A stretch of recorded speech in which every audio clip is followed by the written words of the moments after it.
All right, the great Danny Z joins us. I love our afternoons. I have afternoons with Danny Z. We text about the stupidity of coaches, and we go through, should you foul up three? Yes, you should foul up three, damn near every time. But I'm going to ask you. I'm going to talk a little football with you because you're a genius. You're an East Coast guy. Daniel Jones was given a massive contract. I'm hearing a lot of buyer's remorse in Daniel Jones. I don't know what I believe. I don't know what I don't believe. But I know this. The Giants didn't really think Saquon Barkley was all that, did they? The Jones stuff is interesting. I find it hard to believe they have buyer's remorse 1 year in, especially given they kind of knew what he was. I mean, he had a career year, but you can't expect that he was going to have that career year every year. He was banged up. The team had holes all over the place.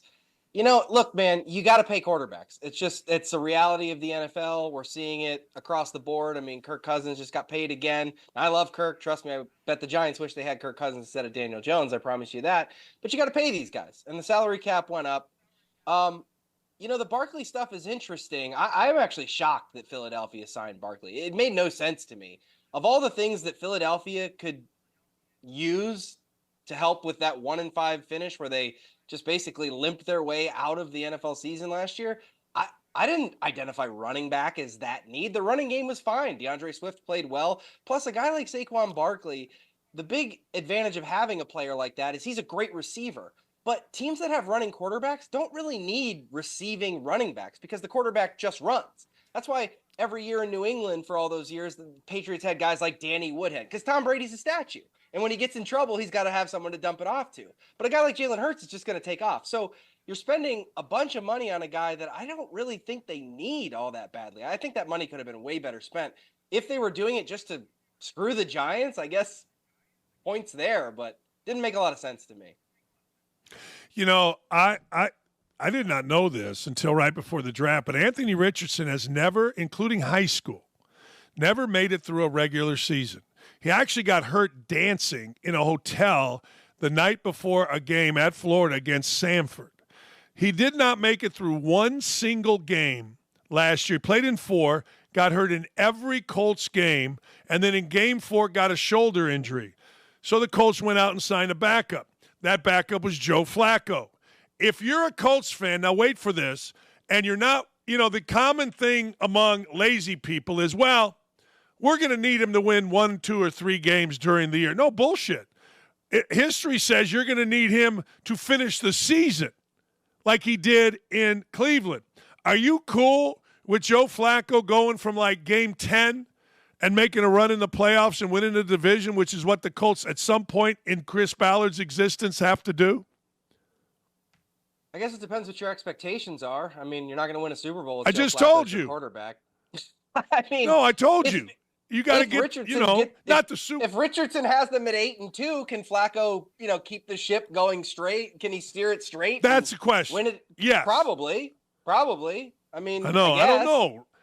I mean, look, the South is an interesting division, though, because Houston's obviously on the come up. I mean, who knows what Tennessee's doing? I thought they made a very bizarre decision to sign Calvin Ridley yesterday. Now they're spending a ton of money on 2 30-year-old wide receivers, as Outkick founder and noted Titans fan Clay Travis pointed out. They made a huge mistake by not signing A.J. Brown, and they went and tried to fix it by signing Calvin Ridley, which Ridley's not as good as A.J. Brown, and he's a lot older. Right. That made no sense. So that's actually good news for the Colts. The Titans don't really seem to know what they're doing. But you got Houston, who's obviously the best team in the division. I don't think Indianapolis can win the division because I think Houston's a lot better. I think they're better coached. I think they're better run right now. No, I would not be optimistic if I were a Colts fan. I know. I'm sitting there going, like when we had Peyton Manning, we all said, look, I don't care who the backup is because the expectation is the Super Bowl. So if Peyton Manning gets hurt, we ain't going to the Super Bowl. So you can have Danny Z and Dan Dakich and Dan Wetzel and every other Dan quarterback. It don't matter. But you're in year 8 with this general manager. They've never won a division. They've never had a home game. They have a losing record. And this guy gets hurt. I don't know. I mean, if you're 8-2 and Flacco comes in, I don't know. I think it's an important backup position. I don't think all these positions are important as backups, but I think the Colts one is. I do. That's why they probably valued someone like Flacco, though, who's been around a long time. He can even provide value Yeah. before he has to hit the field, which is just sort of being, he's reached that stage in his career. He understands who he is and what his role is on the team.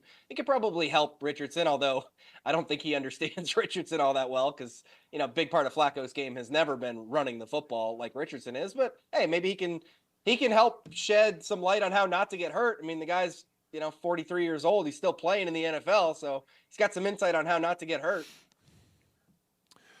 Yeah, hey, how do you run like that? How do you do that? I've never been able to do that. Boy, that looks like fun. That's Flacco to Richardson. Who is the best free agent signing? You talked about, ones that aren't any. Who's the best? That's a good question. I think Christian Wilkins probably was a big signing. The Dolphins are really going to miss him. I was actually surprised that they let him walk away. I think teams are really learning that we had this shift in the NFL where it became all about these edge guys and getting pressure on the quarterback, and that obviously is very important. But then there was like this loss of the defensive tackle, that guy in the middle who can really stuff up a line and make plays. And then you have Aaron Donald, who came out and won Defensive Player of the Year 3 times. It's like, hey, man, a guy in the middle who can both support in run defense and pass defense, still really important. And we saw it with Chris Jones getting a big signing. The Chiefs keeping Chris Jones, which I think, it's not a free agent signing, but keeping guys like that on the roster, I think that's important. I think a guy like that in the middle can be a leader. I'm shocked that the Dolphins let him walk. I think having these guys in the middle, I think we're seeing a renaissance of big defensive tackles, and I love it, quite honestly. I think, the San Francisco 49ers were exposed a little bit in the postseason. Everyone thinks about their defense as being super tough, and they went out and got Javon Hargrave, who's a good player, but the San Francisco defense played kind of soft in the postseason. We saw it when they fell down to the Lions. We saw it when they played against the Chiefs in the Super Bowl, and that's why I actually just had my mock draft come out today, and I have the 49ers drafting a defensive tackle in the first round because I think they need to get tougher up front. I think everybody needs to get tougher up front. I need to get tougher up front. I need to get some abs. I mean, get rid of the man boobs. I need tougher. Who'd you have the Colts taking at 15 in your new mock draft, which I'm assuming is available at Outkick.com? It is, yeah. Went up this morning. I took your advice and sort of looked at it. Here's what the Colts need. They need some freaking speed, man. They went out, they re-signed Michael Pittman, who I don't get it. I really don't get it with Pittman, to be honest. Like, he's an okay player. Surprised they paid him what they did, but he's more of a possession guy. They need speed. Brian Thomas from LSU, he's coming up draft boards a bit now because his combine performance. He ran an incredible time at the 40. His foot speed looked great in all the drills. He might not make it to 15, but I think if he does, he's a great fit for Indianapolis. He's a big guy who can run.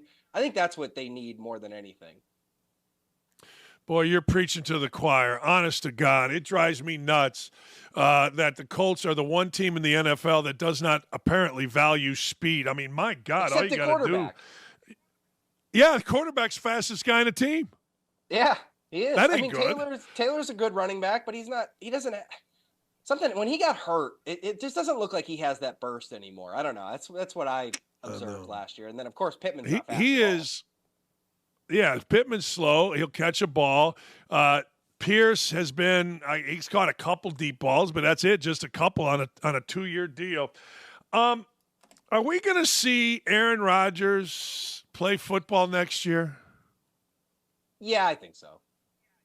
Me too. I mean, this is all nonsense, right? Of course you're alluding to the vice president stuff. Well, it doesn't even He's not going to be the running mate of RFK Jr. I think RFK, honestly, so the thing with RFK is he's not allowed on the corporate media platforms anymore, kind of like Trump. He's kind of banned because they don't like him because they think he's going to steal votes from Biden. And of course, that's a terrible thing that, CNN can't have that. So he's got to go out and make his own news. I think he was trying to make a little bit of news by suggesting Ventura and Rodgers get two different groups of fans all worked up, get the NFL fans paying attention to him. I think it was a genius move by him, quite honestly, from a political standpoint.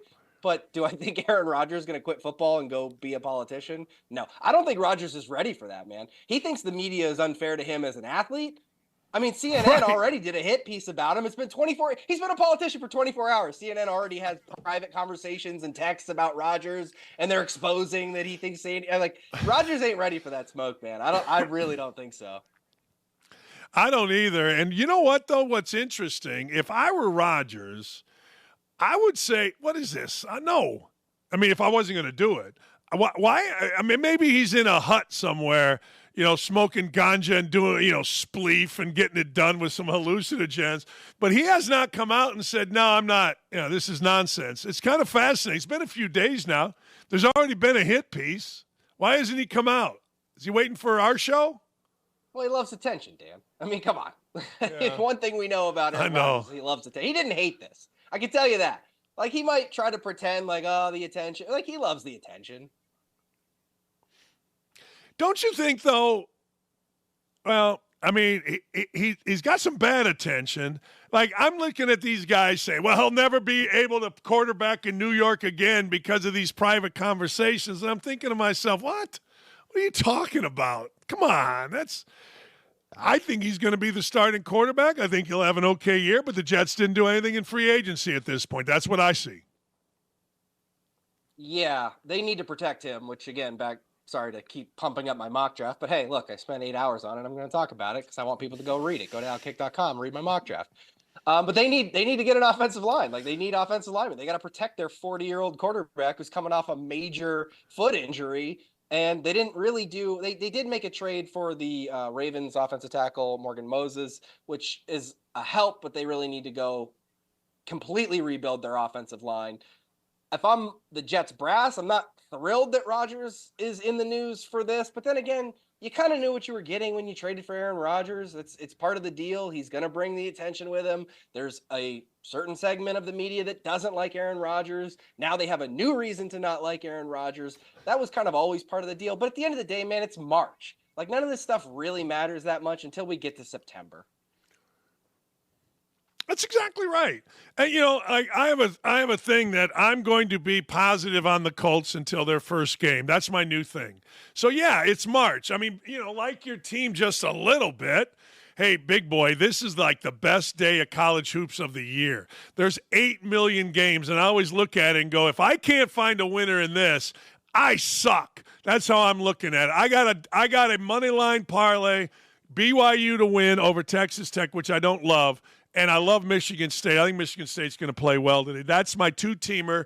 Get you plus money. There you go. How about, you got anything you're digging right now? Anything you're seeing? I like Michigan State. I'm with you there. Yeah, BYU is more of they play really well at home. I'm nervous about them sort of neutral court situation. No. I haven't had a chance to look yet. I've been prepping hard for this hit. Obviously, it's the most important part of my day is coming on your show. So I've been studying. Yeah, of course. On what we're going to talk about. I'll tell you this. I don't bet $500, but I just bet $500 on Indiana getting plus 103 because that's going to change against Penn State. You're a Penn State guy. One of your dudes hit 6 threes yesterday, which means he's got a 1 for 10 coming is how I look at it. Water finds its level, big boy. You want to bet something? I was talking trash before we came on the air, but I actually agree with you. I think the Penn State team is pretty soft. But look, they're one of those teams you don't really want to play at this time of year because they can get hot from three and they can rain them in and they can beat anybody. But like you said, they could also go 9 of 31 and just get run out of the gym. I don't want to bet on that personally. I probably won't touch that. I didn't touch them yesterday against Michigan either. I typically don't bet on or against Penn State. That's just kind of my thing. I know you're big on betting every Indiana game. That's just not how I like to do it personally. But look, we could do a fun bet. I think that's fine. If I win, you got to put me in your mock draft next time. If you win, I got to do this. Whatever. I mean, I'm a tight end, 6'5", 250, good speed. Great hair. You got any college eligibility left? Didn't you use it all? Yeah, I didn't. Well, now I got a COVID year and a redshirt year, and then true. Send me some tape. Yeah, I'll take a look. My sophomore year, I only played like in half the games because I had knee surgery before the season started. If you win, we got to get those Indiana medicals. Hold on. You're going to have to send me some medicals before we can move any further. I just had knee replacement. I had knee replacement, hip replacement. I'm trying to get a bionic penis. So, You sound like the perfect medicals aren't great. Colt. You could play quarterback. I know. If you win, if Penn State wins, you see that Indiana shirt over my shoulder? Can you see that? I can. It's going to be a big picture of you. I'm going to print off a picture of you, and you're going to be there the whole time. So Perfect. There you go. I can be the last selection after the last guy in your mock draft. Indiana's going to roll today because I like Indiana. I was at the game Sunday, and they were pretty good. I mean, I hate to say it, but they were pretty good. Are they just poorly coached? Because they seem like they got plenty of talent. They do. Yeah, I mean, I can't tell you.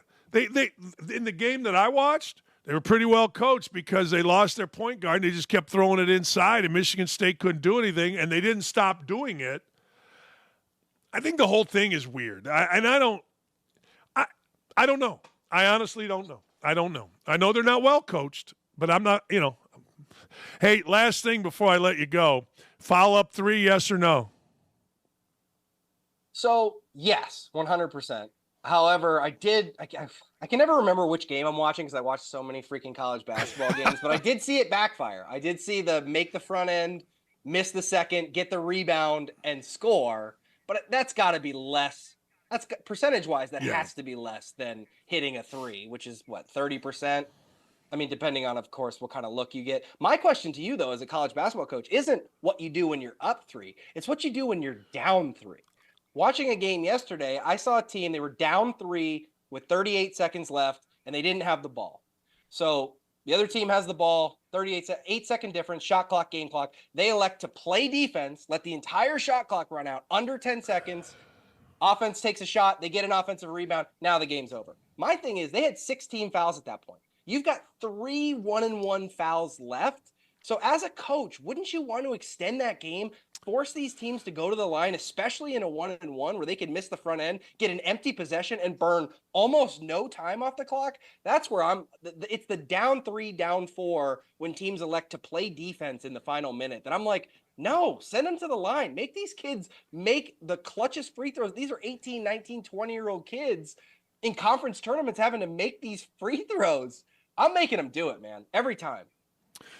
Danny, I've said this for years, and I said this on the air at ESPN.